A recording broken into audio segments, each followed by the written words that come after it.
Europe 1 Soir. 19h, 21h, Hélène Rouet. Toujours avec mes débatteurs Arthur de Vatrigan et Alexandre Malafaille.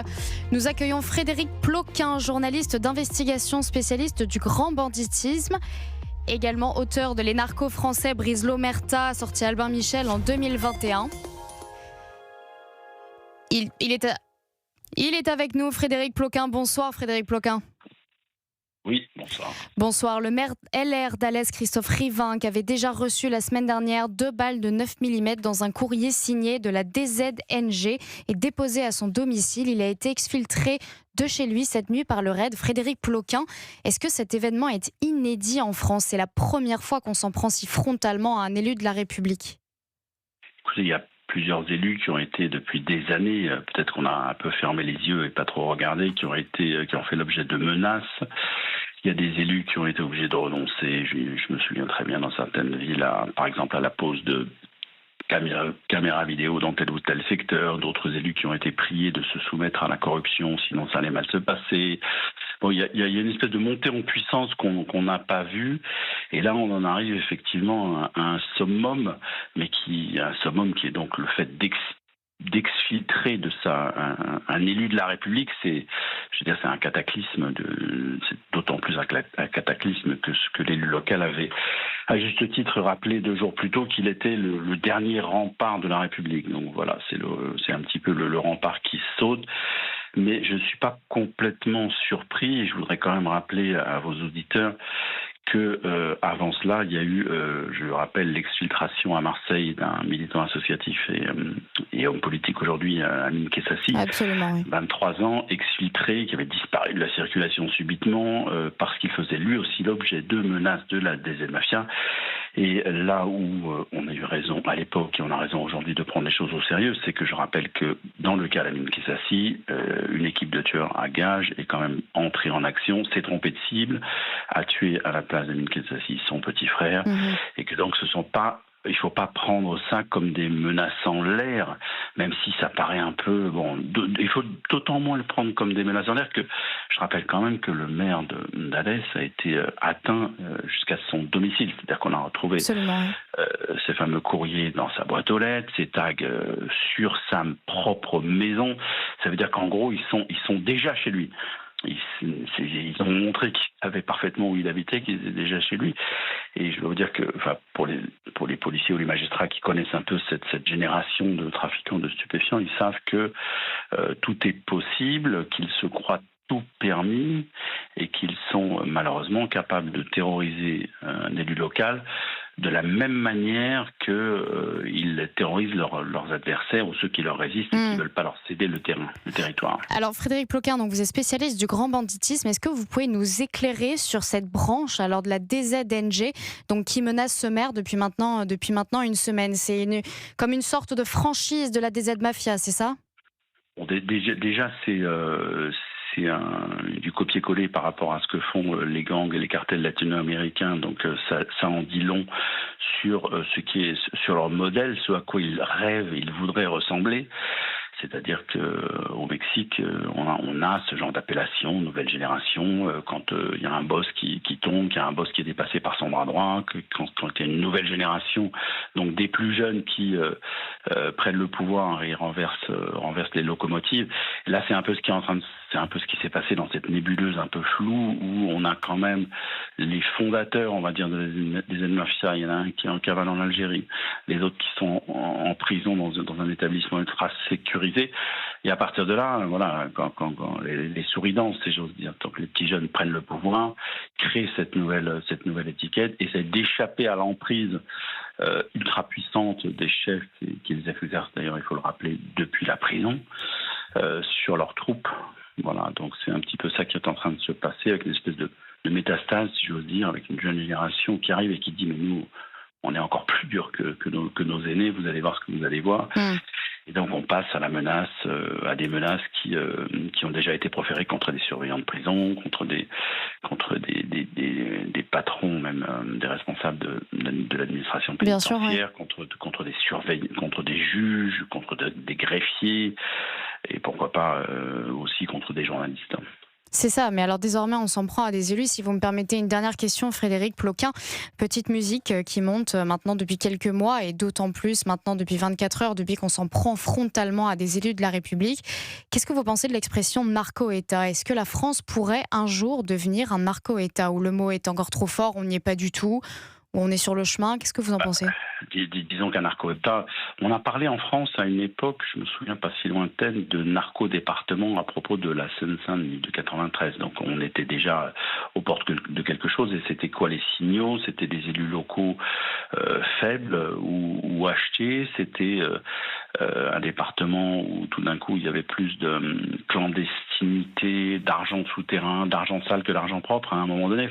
C'est ça les signes. Mais un narco-État, ça veut dire c'est un État gangréné des pieds à la tête. Or, en France, on n'est pas encore au Venezuela, c'est-à-dire où on a la moitié de l'armée, la moitié de la police, la moitié de la classe politique qui a basculé du côté du narcotrafic. Donc voilà, c'est là où la limite, mais on sent une dérive et on sent que l'emprise de ces organisations criminelles mafieuses monte et on se retrouve dans la même situation que la Belgique et la Hollande il y a 4 ou 5 ans.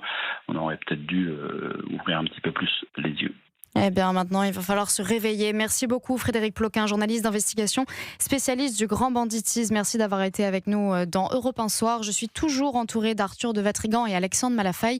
On va continuer de parler de ce sujet, évidemment, de saluer également le courage de ce maire d'Alès, Christophe Rivinc. Mais je voudrais qu'on écoute d'abord Laurent Nunez. Lui, il a affirmé qu'il avait été informé hier soir donc d'un projet d'action violente contre le maire d'Alès. C'est ce qui l'a conduit à décider de le placer sous protection. Hier soir, il a été porté à ma connaissance par les services de renseignement du ministère de l'Intérieur que un projet d'action violente pouvait être en préparation contre monsieur le maire d'Alès et que la réalisation de ce projet, de cette action, était imminente. J'ai donc pris la décision, de prévenir monsieur le maire d'Alès et de lui dire que nous allions le placer sous protection, et l'exfiltrer de son domicile pour le mettre en lieu sûr. Deuxièmement, évidemment, la décision a été prise de judiciariser ce renseignement, c'est-à-dire que des services de police judiciaire investiguent maintenant sur cette menace qui pèse sur le maire d'Alès. Alors Arthur de Vatrigan, Laurent Nunez apporte évidemment son soutien au maire d'Alès. Il y a également la semaine dernière Gérald Darmanin, ministre de la Justice, qui lui a apporté son soutien. Bon, les ministres le soutiennent. Est-ce que c'est suffisant ? Qu'est-ce que ce maire risque désormais et à quel point cette situation est-elle dramatique ? Il risque de se faire tuer, tout simplement. Qu'est-ce qui domine le monde et la France ? C'est l'argent. Et quelle est la seule industrie en France qui est en plein essor ? C'est la drogue. Des milliards de chiffre d'affaires. Du capitalisme, ça se développe à vitesse grand V, à tel point que certains sont complètement dépassés et pensent encore qu'on est sur des points de deal alors que vous faites livrer votre cannabis, voire la cocaïne, qui est la deuxième drogue la plus consommée plus rapidement qu'une pizza aujourd'hui chez vous. C'est ça la réalité. Rappelez-vous la DZ Mafia, il y a quelques mois, même un peu plus d'1 an, qui avait fait un communiqué pour expliquer que c'était pas eux qui étaient responsables de la mort d'un VTC, mais que c'était un communiqué de presse. On pouvait parler aussi de ces clans qui font des lettres dans les immeubles pour expliquer que maintenant c'est eux qui vont gérer, que s'il y a un problème de tapage nocturne, ils s'en occuperont. Ils remplacent en fait l'État, et donc au plus petit niveau les maires, dans tous les coins de France. On dépasse aujourd'hui les 6 milliards de chiffre d'affaires. Et il n'y a plus un seul mètre carré du territoire qui échappe et pas une seule classe sociale. Du marin-pêcheur au trader en passant par le camionneur et des journalistes du service public, tout le monde consomme de la drogue aujourd'hui. Donc ce marché qui est un peu plus de 6 milliards aujourd'hui est beaucoup plus important.